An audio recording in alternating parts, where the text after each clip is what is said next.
कक्षा 10वीं के विद्यार्थियों को इस वीडियो में मैं पत्र लेखन और निबंध बताऊंगा। तो मैं वो प्रश्न ढूंढ लिया हूँ जो प्रश्न आपके वार्षिक पेपर में आने वाले हैं। ठीक है, चलो मैं आपको दिखा देता हूँ। इनकी आप लोग अच्छे से प्रैक्टिस कर लेना। पिछले साल भी मैंने बताया था, वही सारे प्रश्न आए थे। ठीक है, तो अभी भी मैं बता देता हूँ। मैंने पिछले साल बताया था कि अवकाश से प्रश्न आएगा, तो अवकाश के दोनों टाइप मैंने दिखाया था, लेकिन अवकाश से ये प्रश्न आया था। देखो, ये वाला प्रश्न अवकाश से आया था। ठीक है, अवकाश से प्रश्न आएगा तो अवकाश में आपको और कुछ नहीं लिखना है, अवकाश से संबंधित है। इसमें सिर्फ 5 दिवस के लिए अवकाश का है, और ये वाला जो है ना, ये 3 दिवस का है। तो अवकाश में 3 दिवस के लिए अवकाश, तो अवकाश ही होता है 3 दिवस, और पंचम दिवस, ठीक है, 5 दिवस को पंचम कहते हैं। तो बस इतना ही तो चेंज करना होता है, और कुछ चेंज नहीं करना होता है।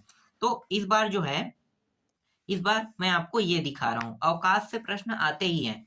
ठीक है, लेकिन इस बार एक प्रश्न नहीं दे रहा हूँ। पिछले बार मैंने फिक्स कर दिया था कि ये प्रश्न अवकाश से आएगा कह के।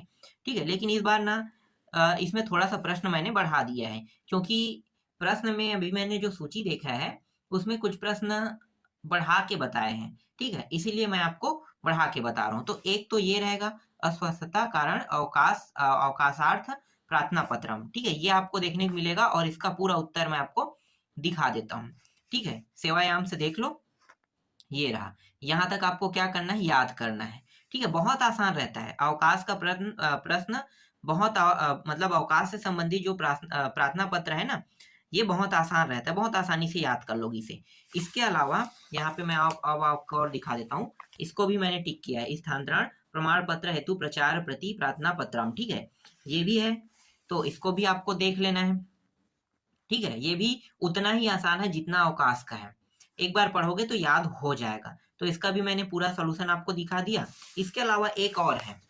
ठीक है, अंतिम तीनों में से एक आएगा, ये है शुल्क। देख लो, शुल्क मुक्त्यर्थ प्राचार्य प्रति पत्रम लिखा हुआ है। ठीक है, तो ये इंपॉर्टेंट है। तो ये जो तीन है ना, ये तीनों के तीनों काफी इंपॉर्टेंट है। इन तीनों में से कोई एक प्रश्न आएगा, और इसका पूरा उत्तर मैं आपको दिखा देता हूँ। ठीक है, और कुछ नहीं पढ़ना है। देखो, इस टाइप के भी प्रश्न आएगा, खाली वाला रहेगा, जैसे खाली डिब्बा रहेगा। ठीक है, खाली डिब्बा को भरने वाला रहता है, तो वो आपको नहीं देखना है, क्योंकि मैंने पहले ही आपको बता दिया है कि अथवा में आएगा, तो अथवा वाला आप छोड़ दो। ठीक है, जो मैंने बताया उसको आपको याद करना है। इसके अलावा मैं आपको दिखा देता हूँ, निबंध दिखा देता हूँ। ठीक है, हर साल आने वाला निबंध है, हर साल आता है। ठीक है, तो हर साल जो निबंध आता है वो मैं आपको दिखाता हूँ। तो एक तो ये है सदाचार का है, ये हर साल आता है, सदाचार का निबंध हर साल आने वाले निबंधों में से एक है। फिलहाल 2018-2022 में आया था, और मैंने इसे सजेस्ट भी किया था। ठीक है, फिलहाल मैंने इसे सजेस्ट नहीं किया था। इसके अलावा मैंने लास्ट टाइम में बताया था कि सदाचार आएगा कहेंगे। ठीक है, लेकिन मैंने सजेस्ट जो किया था वो आया था। जैसे सजेशन वाला जो था, जिसमें से आपको 2-3 में से सिर्फ एक ही पढ़ना है बोला था ना, तो वो भी मैं बता देता हूँ। देखो, ये यहाँ से यहाँ तक उत्तर रहेगा, और ये मैंने सजेस्ट किया था, क्योंकि देखो ना, मैंने पहले ही रिकॉर्ड देख लिया था कि 2017, 18, 20, ठीक है, 21 में तो पेपर हुआ ही नहीं था, तो 21 में हुआ नहीं है, तो डायरेक्ट 22 हो गया। ठीक है, तो इस तरह से 22 तक के क्या आया था, यही आया था। तो मतलब हर बार आने वाला निबंध जो है ना, सुभाष चंद्र बोस का है। ठीक है, तो सुभाष चंद्र बोस, अब इसके इस बार जो पैटर्न है ना, तो हो सकता है सुभाष चंद्र जो ये सुभाष चंद्र का है, तो हो सकता है इस नाम से ना आए। किस नाम से आएगा, इसे और क्या कहते हैं, मम प्री महापुरुष, मम प्री महापुरुष भी बोलते हैं। ठीक है, तो कई बार क्या होगा, सुभाष मम प्री महापुरुष कहेगा तो सुभाष चंद्र को ही लिखना है। ठीक है, और कोई दूसरा लिखने की आवश्यकता नहीं, इसको लिख सकते हो। इसके अलावा और दिखा देता हूं मैं आपको। जैसे कि मम प्री महापुरुष कहेगा तो ये महाकवि कालिदास को भी लिख सकते हो, क्योंकि ये भी वही आता है, महाकवि महापुरुष के वाले में आता है। ठीक है, तो ये हो गया। तो दोनों जो है किसका टॉपिक है, मम प्री महापुरुष वाला टॉपिक का है ना। तो दोनों का आपको देखने की जरूरत नहीं है, एक भी देखते हो तो ठीक है।